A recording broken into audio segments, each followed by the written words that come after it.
이제 회기가 바뀌고 첫 번째 예배인데요. 말씀으로는 거의 3주째 이어지는 말씀을 같이 보고 있습니다. 가뭄이 끝날 시기에 아합과 엘리야가 만나서, 그리고 그 엘리야가 오늘 이제 마지막으로 무너진 제단을 수축하고 하나님의 불이 임해서 하나님의 영광을 경험하는 본문 말씀을 같이 읽었는데, 하나님께서 오늘 이 말씀을 통해서 우리에게 기적보다도 더 놀라운 하나님의 은혜를 깨닫게 해주시기를 축복합니다. 신앙생활을 조금 오래 해보신 분들, 그래서 책을 읽어보신 분들, 경건서적을 읽어보신 분들은 누구나 다 알만한 굉장히 유명한 저술가이자 목사님 한 분이 한 번은 집회를 인도하실 때 있었던 일입니다. 많은 성도들이 와 있고, 그리고 이제 녹화도 되고 있는데 이분이 큰 실수를 하신 거예요. 이게 뭐냐면, 옷을 우리가 보통 이렇게 할 때 거울을 못 보는 수가 있어서 뭐 카라가 이렇게 올라가 있다든지 넥타이가 삐뚤어져 있다든지 뭐 그런 실수가 있을 수 있지 않습니까? 근데 이분이 중요한 오픈이 되어 있는 거예요. 속옷이 노출되게끔. 그래서 전혀 모르고 이제 올라서 한참 열광을 하고 계시는 거죠. 근데 이제 한참 설교를 하고 있는데 그 교회 담임 목사님이 그걸 보셨어요. 우리나라는 잘 왔다 갔다 하지 않지만 외국 분들은 왔다 갔다도 많이 하시거든요. 그리고 뭔가 강조할 때에는 강대상 옆에 나가서 이렇게 손을 잡고 이렇게 이야기를 하세요. 그러니까 뭐 가릴 것도 없지 않습니까? 근데 이분이 또 진짜 편하고 아주 이렇게 유연하게 전하기 위해서 주머니 한쪽에다 손을 이렇게 딱 넣으신 거예요. 그렇게 결정적으로 이제 막 너무 적나라하게 이제 막 그런 게 보이니까 목사님이 메모를 이렇게 적으셨어요. 담임 목사님이. 그래서 목사님께 이게 신뢰가 되지만 좀 그렇다, 상황을 갖다 이게 딸막하게 메모를 드렸습니다. 그랬더니 그 메모를 보자마자 이분이 정말 회오리 바람처럼 뒤로 확 도시더라는 거예요. 그랬더니 자연스럽게 이렇게 처리를 하시더니 다시 확 돌으시면서 아무렇지도 않게 이렇게 말씀을 계속 전하시더라는 거죠. 진짜 그렇게 빨리 이렇게 확 이렇게 움직이시더래요. 끝나고 나서 교제하는 시간에 이거 뭐 그렇게 자기가 메모를 드렸으니까 어떻게 할까 하다가 이제 아는 척 하게 되지 않겠습니까? 그랬더니 이 앞에서 설교하셨던 분의 확신 있는 말이 뭐냐면, 아무도 못 봤을 거라고. 내가 얼른 이건 사태를 인지하고 얼른 했기 때문에 아무도 못 봤을 거라고 이렇게 이야기를 하시더라고. 정말 그걸 확신 있게 이야기하시더라고. 그렇게 이야기하신 이야기를 보았습니다. 다른 사람들이 우리의 모습을 이렇게 보고 혹시라도 이상하다, 이런 모습을 우리가 먼저 깨닫게 된다면 참 좋지 않겠습니까? 내 모습을, 내 지금 모습을 제때에 나 자신이 확인할 수 있다면 얼마나 좋을까. 그런데 대부분 우리가 우리의 모습이나 연약함을 지나고 난 다음에, 실수는 할 만큼 한 다음에 알게 되는 경우들이 대부분입니다. 그리고 그런 삶을 살고 있기 때문에 지금 우리의 마음이 어떤지도 잘 모른 채로 살아가는 경우들이 거의 대부분인 거죠. 그래서 회복이 필요한지, 그리고 우리의 상태에 무엇이 필요한지도 잘 모르는 상태들이 많이 있습니다. 이스라엘 백성들이 우상 숭배를 했다, 그들이 하나님을 떠났다라고 이야기할 때 우리가 명심해야 될 것 한 가지가 있는데, 이스라엘 백성들은 공식적으로 하나님을 떠난 적은 없었습니다. 공식적으로 다 하나님을 믿고 있었고 하나님을 예배하기도 했었습니다. 그런데 그들의 문제가 뭐였냐면, 하나님이라고 믿는데 그 하나님이 금송아지였던 거예요. 하나님이 우리를 구원하신 것도 믿는데 그 하나님이신데 그걸 당시에 가나안 땅에서 믿고 있었던 바알이라는 그런 우상을 갖다 놓고 하나님이다라고 생각을 했던 겁니다. 그래서 바알을 하나님처럼 여기고 그 바알이 우리를 출애굽시키고 뭐 이런 식으로 적용을 하면서 믿었던 거예요. 하나님을 몰랐던 적은 없고 하나님을 잘 알았고 하나님이라고 심지어 믿었음에도 불구하고 그들이 전혀 다른 우상을 숭배하고 있었던 것이죠. 그런 의미에서 오늘 30절 말씀을 보면, 엘리야가 모든 백성을 향하여 이르되 내게로 가까이 오라.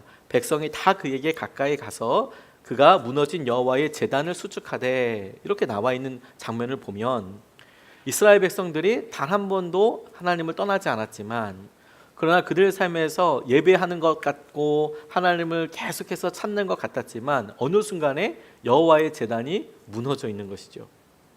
언제 무너져 있는 건지도 모르게 새롭게 이제 주님 앞에 예배를 드리고 주님 앞에 무언가 믿음으로 결단하고 나아가려고 보니까 이미 그 자리에 무너져 있는 제단을 발견하게 되는 것입니다. 저는 이게 우리의 모습이 아닐까 하는 생각을 하게 되었습니다. 우리의 모습이 정작 갈망하면서 하나님, 우리의 마음의 예배에 새로운 부흥을 주십시오, 이렇게 기도하게 될 때 이 부흥과 은혜에 대해서 우리가 갈망하지만 정작 우리의 재단이 무너져 있는 것, 우리에게 어떤 회복이 있어야 되는지 자체를 잘 모르고 그냥 살아가고 있는 것이죠. 괜찮다고 생각하고 쭉 살아가다가 결정적인 순간을 만나면 이제 비로소 이게 무너져 있었구나, 이게 어떻게 이렇게 된 걸까? 라고 생각하고 현실을 직면하게 되는 일들이 있게 됩니다. 그런데 오늘 주님께서 엘리야의 기도를 통하여서 어떻게 이 무너진 성전을, 성벽을, 그리고 우리 안에 지금 나와 있는 제단이라고 나와 있는 주님을 만나는 이 제단이 수축될 수 있을까? 저는 기도 제목에서 발견하게 되었습니다. 영적으로도 주님께서 우리가 주님과의 관계에 있어서 문제가 없고 주님께 예배드리는 제단이 무너져 있지 않는지를 점검해 보는 것을 세 가지로 같이 살펴보고 싶습니다. 첫 번째로 우리가 우리 스스로 같이 생각하고 질문해야 될 것이, 불이 임했다라는 것, 초자연적인 현상이 일어나서 하나님 아니면 설명될 수 없는 일이 일어났다라는 사실 자체보다도 엘리야의 기도가 이야기하고 있는 것이 그 내용을 통해서, 그런 엄청난 기적과 사건을 통해서 엘리야의 기도가 이렇게 이루어진 것이다, 하나님께서 이 불이 임하는 기도를 통해서 이런 것을 이스라엘 백성들에게 알려주고 싶은 것이다, 이걸 주목해 볼 필요가 있는 것이죠. 그래서 첫 번째 기준이 하나님은 우리 마음속에서 하나님이신가 하는 것이죠. 하나님은 하나님이신가. 36절 말씀에 보면 저녁 소재 드릴 때에 이르러 선지자 엘리야가 나아가서 말하되 아브라함과 이삭과 이스라엘의 하나님 여호와여, 주께서 이스라엘 중에서 하나님이신 것과, 37절 말씀에 여호와여 내게 응답하옵소서, 내게 응답하옵소서, 이 백성에게 주 여호와는 하나님이신 것과, 이런 것을 알게 하여 달라고 이야기하고 있습니다. 당신이 하나님이신 것을 이 백성들에게 알게 해 주십시오. 이게 엘리야가 첫 번째로 하나님 앞에 구하고 있는 기도 제목입니다. 우리 마음속에 하나님은 하나님이실까요? 그걸 우리 마음속에 알고 있는 수준으로 하나님은 하나님이시지, 이스라엘 백성들도 그렇게 생각하고 있었을 거라고요. 우리 스스로가 이것을 질문하고 알 수 있는 것 중에서 중요한 시금석 질문 한 가지가 있습니다. 하나님의 공평하심에 대해서 질문해 보는 것입니다. 우리 마음속에 불공평하다고 생각하는 경우들이 많이 있습니다. 나는 이렇게 열심히 하는데 왜 나는 복을 받지 못하는 걸까? 세상에 악한 사람들은 저렇게 많은데 왜 저 사람들 심판받지 못하는 걸까? 왜 저 사람들 뻗어지 잘 살고 있지? 비교적 자기와 거리가 먼 사람이 될 때에 느끼는 마음은 그래도 괜찮은데 실제로 우리 삶에서는 더 집요하고 더 가깝게 이렇게 느끼게 됩니다. 교회에서 함께 신앙을 생활을 해도 어떤 사람은 저렇게 하는데도 은혜를 받고 누리게 되는 것 같은데 왜 나는 이렇게 열심히 하고 날마다 헌신하고 수고하는데 내 마음에는 기쁨이 없을까? 불공평하다. 왜 나에게 있어서는 열심히 하는 것만큼 뭐가 돌아오지 않고 내가 하는 것에 있어서 평가를 받지 못한다고 생각될까? 불공평하다.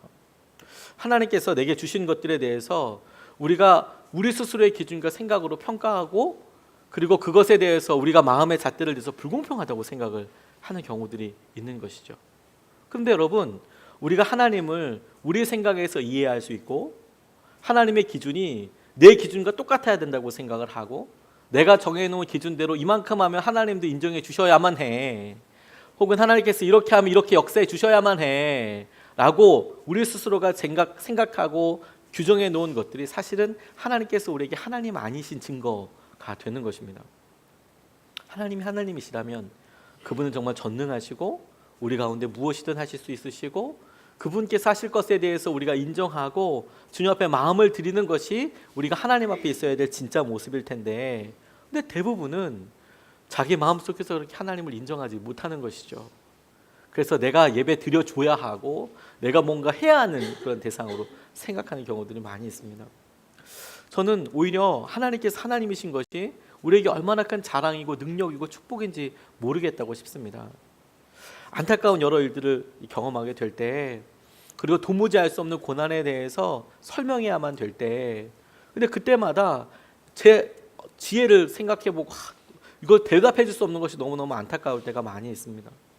그런데 그때 주님께서 마음에 무슨 소리야? 하나님이 다 아시잖아. 하나님은 하나님이시잖아. 하나님께서 붙잡아 주시잖아. 내가 알지 못하는 영역들도 붙잡아 주시잖아. 그게 하나님께서 우리에게 일하시는 방식이고 하나님께서 우리를 붙잡아 주시고 놀랍게 축복하여 주시는 통로라는 것을 알게 되었습니다. 두 번째로 우리가 우리의 삶에서 하나님이 정말 내 삶의 하나님이시고 내 하나님 앞에 드리는 이 제단이 무너지지 않았나 확인할 수 있는 것이 나와 하나님과의 관계, 다시 말해서 내가 주님의 종인가, 종이 맞는가 질문해 보는 것입니다. 하나님께서 36절 말씀에 엘리야를 통해서 말씀하시는 것을 보면 저녁 소재 드릴 때에 이르러 엘리야가 나아가서 말하되 아브라함과 이삭과 이스라엘의 하나님 여호와여 주께서 이스라엘 중에서 하나님이신 것과 내가 주의 종인 것과 내가 주의 말씀대로 이 모든 일을 행하는 것을 오늘 알게 하옵소서 이렇게 이야기하고 있습니다. 두 번째로 주목하게 된 것이 뭐냐면 하나님이 하나님이신 것을 알게 해주십시오 라고 다음에 내가 하나님의 종인 것과 그리고 내가 하나님의 뜻대로 이 모든 일을 행하고 있는 것을 우리가 잘 이야기하는 대로 주님의 뜻대로 순종하고 있는 것을 이 모든 사람들이 알게 해주십시오 라고 이야기하고 있는 것입니다. 주님의 종이라는 사실이 우리에게 얼마나 중요한 가치이고 기준이고 도전인지 모릅니다. 저는 주님께서 지지난주에 기도원 갔을 때 주님께서 바로 이 질문 가지고 저를 많이 만지셨습니다. 종인가 자녀인가 하는 것이죠. 저는 주님을 만나고 나서 제가 하나님의 자녀인 것을 의심해 보지 않았습니다. 하나님께서 저의 아버지이시고 저의 삶을 책임져 주시고 그것이 저에게 얼마나 커다란 풍요함과 깊은 마음을 주셨는지 모르겠습니다. 근데 그럼에도 불구하고 성경에 보면 하나님께서 우리에게 아버지이시고 우리를 구원해 주셨다라는 표현과 함께 많은 비유들이 있습니다. 하나님께서 우리를 하나님이시고 우리가 종이고 우리 주인이시고 종이고 신랑이고 신부이고 여러 관계가 나오고 있는데 그 중에서도 종이라는 것에 대해서 주목해 보게 되었습니다. 주님께서 이 땅에 태어나셨을 때 하나님의 아들이시고 하나님의 아들이시면서도 그리고 이 땅에서 하나님의 아들이라고 인치심을 받고 사람들 앞에서도 그 음성도 들려주셨지만 실제 예수님의 삶은 종처럼 종의 모습을 가지시고 종의 모습으로 섬기셔서 그렇게 이 땅에서 살고 계셨죠. 하나님의 아들이신 분이 이 땅에서 실제로 살 때에는 종의 모습을 빌어서 종의 모습으로 섬긴 것을 주목하게 되었습니다. 그리고 그것이 비밀이 있다고 생각하게 되었습니다. 여러 성도님들을 만나다 보면 우리의 믿음 생활의 한계 같은 것을 보게 됐는데 그게 뭐냐면 자신이 하나님의 자녀라고 생각하는 것은 너무 맞는 믿음이지만 거기에만 만족하고 있는 것이죠. 그래서 많은 성도들이 믿음 생활을 시작할 때 믿음 생활을 또한 유지할 때 내가 하나님께로부터 자녀로서 누려야 될 권리, 자녀로서 누리게 될 특혜, 자녀이기 때문에 받아야 될 평안함, 은혜, 보호, 자녀이기 때문에 누려야 될 관계의 어떤 것 이제 이런 것들에 대해서 주장하고 머물러 있기를 원합니다. 저는 그것은 틀린 것은 아니라고 생각이 듭니다. 근데 그럼에도 불구하고 우리가 정말로 하나님의 복음을 만나고 하나님께서 예비하신 예수님을 만났다면 그분을 그리고 닮아가게 원한다면 우리의 삶이 주님께서 말씀하신 대로 보여주신 대로 종의 모습을 가지고 섬기는 자의 모습이 될 수밖에 없다는 것도 인정해야만 한다는 것이죠. 그러니까 우리가 어느 순간에 자녀됨의 모습과 그곳에만 은혜를 누리는 것에만 익숙해져 있지 누군가를 섬긴다거나 그것을 오래 한다거나 이런 것들은 손해보는 것이고 불공평한 것이고 왜 내가 해야 하나 이런 식으로 접근하고 있는 것이죠. 토마스 아퀴나스가 교황청에 갔을 때 교황으로부터 여러 교회의 재산들을 둘러보게 되었답니다. 그리고 넌지시 재산에 대해서 이렇게 교황이 이야기하기를 이제 더 이상 교회가 이렇게 없다고 막 이렇게 할 필요 없이 이제는 가난한 사람들을 이렇게 마음껏 도울 수도 있게 됐고 어떤 큰 일도 할 수 있게 됐고 사업도 할 수 있게 되었다. 이제 구질구질하지 않게 그렇게 살아도 된다. 이제 이런 이야기를 하고 나니까 토마스 아퀴나스가 이야기하기를 맞는 말입니다. 하지만 대신에 교회가 다시는 은과 금은 내게 없거니와 내게 있는 것으로 내게 주노니 곧 나사렛 예수 그리스도의 이름으로 일어나 걸어라 라는 명령도 말씀도 기도도 할 수 없게 되었습니다. 교회가 그렇게 갖추고 나서 모든 것이 있고 나니까 결국에 하나님의 예수 그리스도의 이름 잊어버리고 은과 금은 내게 없거니와 내게 있는 것은 내게 줄 것이 없다. 그 기도할 수 없게 되었다라는 것에 주목하게 되었습니다. 여러분, 우리가 주님 뜻대로 순종하고 주님의 종이 아니라면 저는 오늘 본문 말씀에서 엘리야가 기도했던 것을 우리도 할 수 없다는 생각이 들었습니다. 내가 주의 종인 것과 내가 주님의 뜻대로 살아가고 있는 것을, 행하고 있는 것을 주님 이 많은 사람들에게 드러내 주십시오.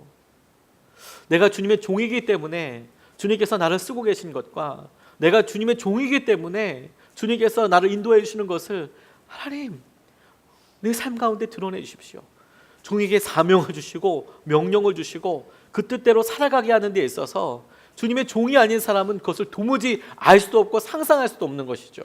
무엇이 하나님께서 그와 같은 능력을 경험하게 하시고 넘어서게 하시는지에 대하여 우리는 그냥 막연한 상상만 하게 될 뿐인 것을 주목해 봐야 할 것입니다. 주님이 우리에게 은혜의 차원이 아니라 주님께서 이끌으신 것을 보게 하시고 하나님이 행하시는 것을 누리게 해주시는 것이죠. 우리가 종이 아니라면 할 수 없는 기도도 많습니다. 모세가 종으로서 구했듯이 다윗이 자기의 종됨을 주님 앞에 고하고 긍휼과 가난함을 구하듯이 하나님께서 우리에게 당신의 말씀을 주시고 그 말씀에 순종하는 사람들에게만 주시는 은혜도 우리가 감히 구할 수가 없는 것이죠. 그래서 어느 순간에 주님께 받을 것, 내가 누릴 것, 내가 가져야 할 것, 그것에 대해서만 아등바등 주님 앞에 이야기하지만 하나님께서 정말 우리에게 하고 싶으신 것, 그런 것들은 외면하게 되는 것입니다. 문희권 목사님, 예수전도단 이끄시는 목사님이 간증하시는 내용을 들었습니다. 이분이 고려대학교에서 공대에 다니고 계시는데 이분의 꿈은 공장장이었답니다. 큰 회사에 공장 하나를 맡아서 생산 라인 하나 이렇게 하면 뭐 거의 자기가 거기서 영향력도 있고 그런 삶을 살고 싶으셔서 공부 열심히 하셨답니다. 그런데 캠퍼스에서 예수님을 만나게 되고 예수전도단이라는 단체에 들어가게 되셨습니다. 주님께 헌신하고 너무 행복한 길을 가게 됐답니다. 그러다가 하나님께서 한 번 더 도전하셔서 이분이 사역자의 길을 가게 되었습니다. 신대원에 들어가게 되고 전도사 생활을 하게 됐는데 크지 않은 교회에 전도사 생활을 하게 되었습니다. 만만치 않고 작은 교회니까 여러 해야 될 일이 있었지만 그 교회에 아주 깔끔한 여러 일들 중에서 그 교회도 식사를 하게 되는데 그 식사를 국수로 결정을 해서 1년 365일 내내 주일마다 국수만 삶아서 먹도록 그렇게 결정을 했답니다. 깔끔하게 우리가 여러 메뉴를 결정하면 힘드니까 국수만 말아 먹자. 그러니까 처음에는 힘드니까 이제 국수 하자. 그게 제일 모두가 다 똑같이 할 수 있고 이렇게 하자. 이렇게 모른 건데 근데 이제 문제가 생겼습니다. 국수를 하다 보니까 이제 여선교회에서 어느 여성교 회원은 나타나지도 않고 계속 몰빵으로 한 사람들에게 몰리고 했던 사람 또 하고 안 하는 사람은 계속 사정이 있으니까 안 하게 되고 막 그러니까 막 네가 해라 내가 해라 막 그러면서 막 차일피라고 미루고 이렇게 되는 거죠. 근데 우연치 않게 이 문희건 전도사님이 국수를 하려고 하면 국수 다시를 내야 되는데 양파왕에다가 이제 멸치 넣고 가서 이렇게 팔팔팔팔 끓이는데 다시를 이분이 너무 잘 내시는 거예요. 그래서 한번 이제 들어가서 아무나 할 사람이 없으니까 자기가 이제 가서 이제 다시를 내고 국수를 끓였단 말입니다. 근데 반응이 너무 좋은 거예요. 야, 너무 맛있다 이렇게 먹는데. 근데 문제는 뭐냐면 그 다음 주에도 문희권 전도사님이 국수를 하고 그 다음 주에도 또 하고 그 다음 주에도 또 하고 여성계 분들이 도와줄 줄 알았는데 자기가 처음에 이렇게 한번 섬기고 두 번 섬기면 와서 전도사님 어떻게 이런 일을 하실 수 있어요? 더군다나 남자인데 이거 우리가 할게요. 이렇게 할 줄 알았지만 그 다음부터는 얼씬도 하지 않더라는 거예요. 부엌에 걸리면 안 된다 이런 느낌으로 아무도 오지 않고 이분이 계속 자기가 국수만 삶고 있는 거죠. 그냥 평안하게 그렇게 섬기고 이렇게 하다가 이게 몇 달이 지나고 6개월이 지나고 나니까 마음속에서 어느 날은 국수 삶고 있는데 예배 시간인데 지금 대예배 시간인데 위에서 다 예배 드리고 있는데 자기는 지금 여기서 결혼도 안 하고 여기 있는데 지금 국수 삶고 있고 그러니까 너무 마음속에서 짜증이 나더란 거예요. 본인도 자기 혼자서 몇 달 동안 이걸 하니까 이게 말이 되냐 이게. 짜증이 나가지고 하나님 앞에 기도를 이렇게 했대요. 하나님 이게 뭐예요? 나는 공장장 되고 싶고 나는 목사가 되고 싶은 것도 아닌데 하나님께서 부르셔서 여기까지 신대원 와서 왔는데 나는 맨날 여기서 국수만 삶고 있고 이게 뭐예요 하나님? 이렇게 하나님 앞에 이야기하고 외치듯이 그렇게 따졌답니다. 그때 갑자기 하나님께서 마음속에 이렇게 대답하시는 것 같더래요. 아이고 시원하다 이렇게 이야기하시더라고요. 아 뭐가 시원해요 뭐가? 뭐가 시원해요? 나 자기 여기 이렇게 있는데. 근데 주님께서 잠언 25장 13절 말씀을 주시면서 충성된 사자는 그를 보낸 이에게 마치 추수하는 날에 얼음 냉수 같아서 능히 그 주인의 마음을 시원하게 하느니라.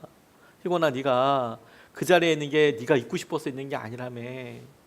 그런데도 네가 그 자리에 있는 이유가 있다면 나 때문에 있는 거니까. 야, 난 너무 시원하다. 야, 난 마음이 너무 시원하다. 네가 그 자리에 있어서 나는 너무 시원하다.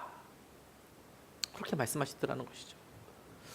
여러분 우리가 주님께서 우리와의 관계를 이야기하실 때 우리의 무너진 재단에 대해서 생각할 때 내가 주님의 종인가? 그리고 내가 주님께서 나는 원치 않아도 내가 기뻐하지 않아도 주님께서 내게 맡기시고 내게 하는 일을 통하여서 우리가 할 수 있는 기도와 붙잡을 수 있는 말씀과 하나님께서 우리에게 약속해 주신 놀라운 은혜와 역사하심 우리에게 넘쳐나는 것이죠. 엘리야가 감히 이야기합니다. 내가 주님의 종인 것과 주님께서 내가 이 모든 일을 주님의 뜻대로 하고 있는 것을 사람들로부터 알게 해주십시오. 주님께서 이런 은혜를 저와 여러분들에게도 주기를 주님의 이름으로 축복합니다.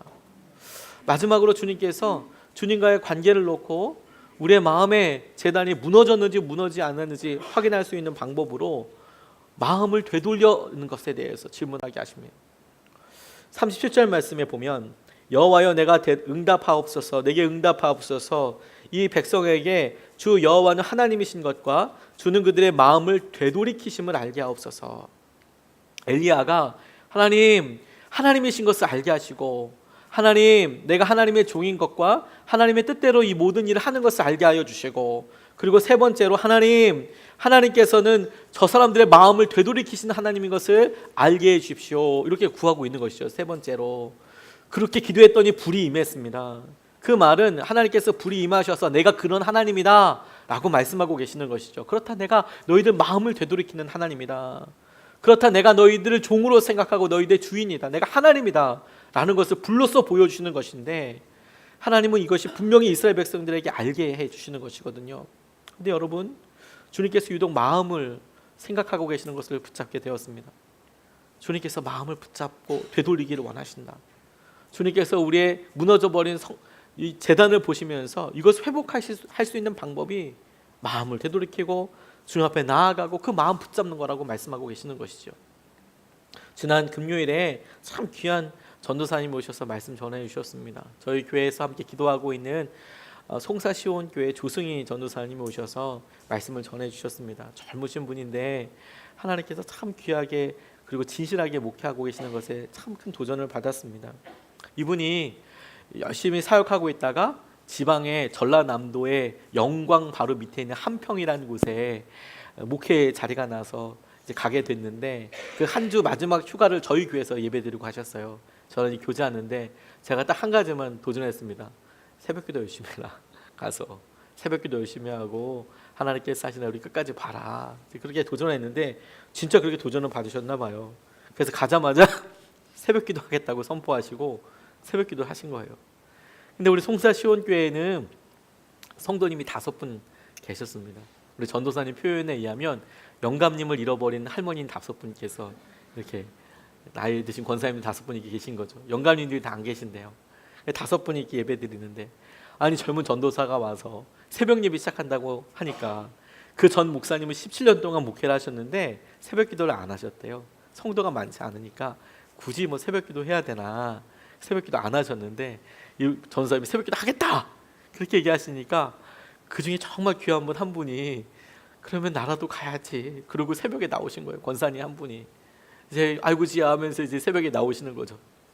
그렇게 오시는데 4일 만에 세상에 이게 앞에서 강단에서 설교를 하는데 이 전사님 사모님이 어린 아이가 되게 어리거든요. 또 임신도 하시고 그러니까 이제 예배를 못 나오시는 상황이 되니까 이제 두 분이서 예배를 드리시는 거예요. 권사님이랑 이 전사님은 설교하시고 권사님은 아멘하시고 혹은 주무시고 뭐 이렇게 할 텐데 근데 이분이 갑자기 장의자 옆으로 이렇게 쓰러지시더라는 거예요. 너무 놀래가지고 설교하다 말고 내려가서 권사님 괜찮으세요? 권사님 괜찮으세요? 하니까 다시 의식 네 권사님 괜찮아요. 예배 같이 드리시죠. 여기 하실 수 있으세요? 하실 수 있다고. 그래서 다시 앉혀드리고 그럼 다시 예배 드려요. 그 나와서 다시 설교 이어서 하시는데 마치 액체가 이렇게 쭉 밑으로 흘러 내려가듯이 이 권사님 밑으로 이렇게 쭉 흐르듯이 내려가더라는 거예요. 너무 놀라서 다시 가서 권사님 뭐 이야기해 보니까 권사님 의식을 못 찾으셔서 그래서 이제 전화를 급히 해서 사모님이랑 차를 끌고 그리고 근처에 영광종합병원에 가서 일단 갔답니다. 큰일 났다고 이제 입원하고 가서 큰 따님에게 전화하고 교회를 오는데 마음이 진짜 먹먹하더래요. 제일 먼저 자책을 하게 된 게 내가 예배를 준비하는데 뭔가 소홀함이 있었나? 내가 뭐 잘못했나? 이런 생각이 드는 거죠. 부임해서 새벽 예배 시작해서 한 달이 뭐예요? 일주일 채우지도 못하고 4일 됐는데 갑자기 권사님이 이렇게 쓰러지시니까 그리고 막 위독하다고 그러니까 막 마음이 너무 자책이 돼서 힘든데 그런데 오면서 주님께서 기도하는데 이런 마음을 주시더라는 거예요. 승희야 평안하렴. 나는 너에게 평안 주기를 원한다. 내가 너에게 평강 주기를 원한다. 주님의 음성처럼 이렇게 들리더랍니다. 그러니까 정말 계속 그게 들리니까 거짓말처럼 마음이 진정이 되더래요.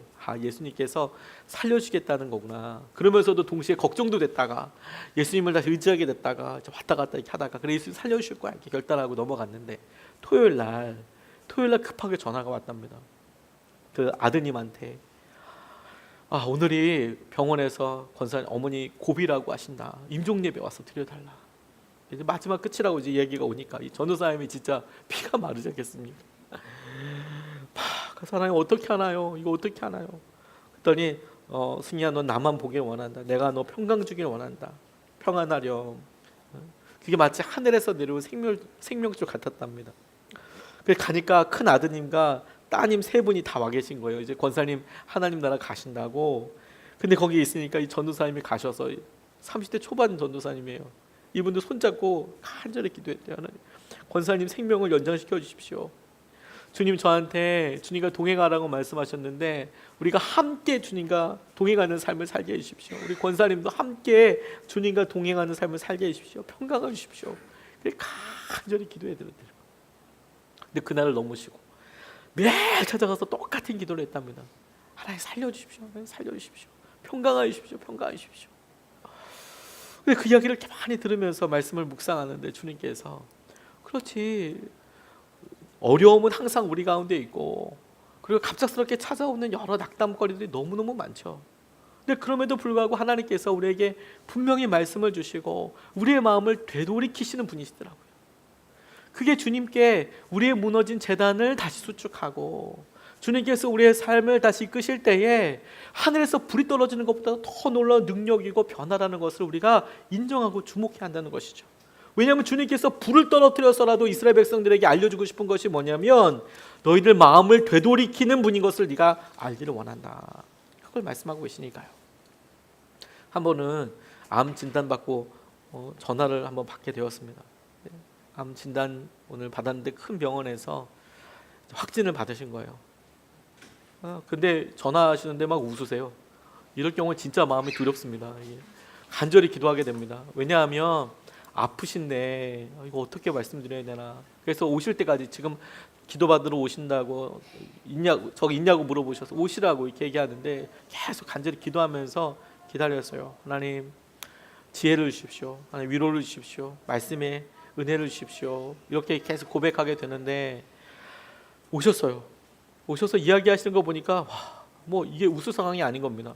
암 중에서도 뭐 10만 명에 한 명 걸릴 만한 그런 병이래요. 수술도 안 되고 항암도 안 되고 다 안 되는 겁니다. 다 안 되는 거예요. 그래서 남은 거 한 가지 사인하고 왔는데 그게 뭐냐면 무슨 뭐 실험 같은 거 할 때 그런 실험하는 그런 방법이 있는데 그거라도 해보겠냐. 그것밖에 방법이 없다. 근데 항암도 안 되고 뭐 아무것도 수술도 안 된다.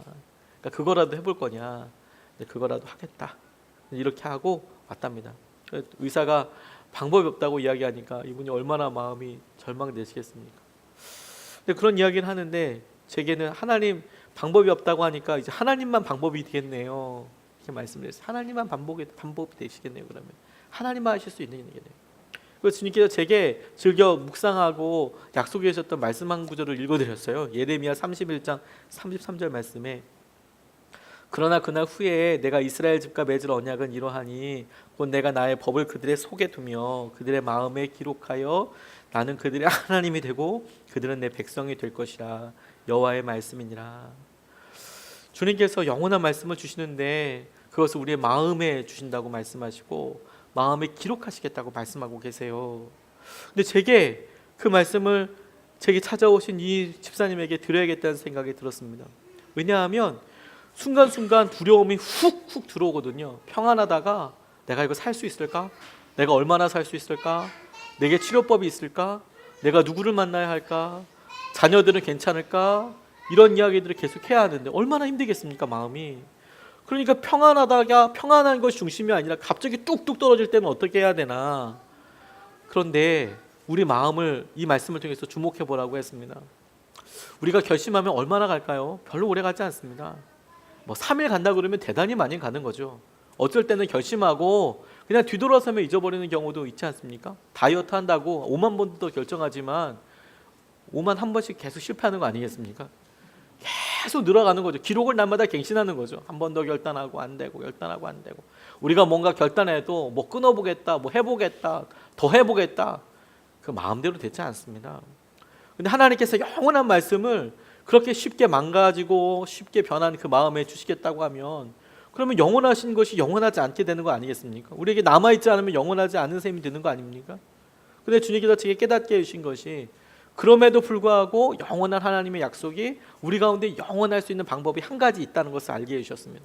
그게 뭐냐면 쓰시는 분이 날마다 다시 써주시면 된다. 지워질 때마다 다시 써주시면 된다. 마음에 하나님께서 이야기하시는데 지워질 때마다 다시 써주신다는 것을 믿는 것이다. 제가 이제 그 말씀을 이렇게 드렸어요. 지워질 때마다 하나님께 다시 쓰는데 집사님 순간순간 생각이 들 때마다 그거 붙잡으면 되도록 도전을 드렸습니다. 근데 이제 이분이 많이 안정이 되셨는지 나가실 때 일어나시면서 그런 얘기하는 거예요. 제가 나가실 때 그래도 오늘 특별한 날이니까 가족들이랑 맛있는 식사라도 하십시오. 그렇게 얘기했더니 아이고 오늘이 제 생일이에요. 이렇게 말씀하시더라고요. 생일날 세상에 암 확진 판정을 받고 나니까 얼마나 마음이 그러시겠어요. 그래서 다시 말씀드렸습니다. 오늘이 생일이세요? 그러면 오늘서부터 주님이 새 생명 주신 거네요. 생일날 주님께서 이제 주님의 생명으로 살게 해주시겠네요. 그렇게 보내드렸습니다. 근데 진짜는 그 다음에 있었어요.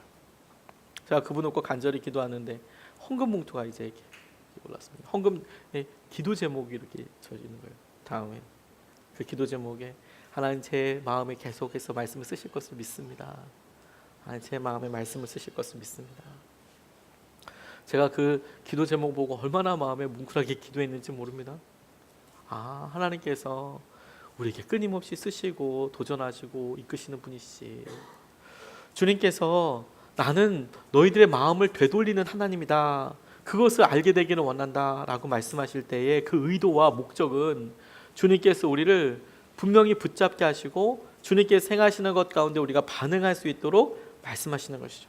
내가 아직도 너를 기다리고 있고 내가 너를 온전히 다시 쓰기를 원하고 내가 너의 삶 가운데 나의 영광과 은혜를 드러내기 원하신다라는 하나님의 은혜라고 붙잡게 되었습니다. 저는 그것에 온전히 아멘하게 되었습니다.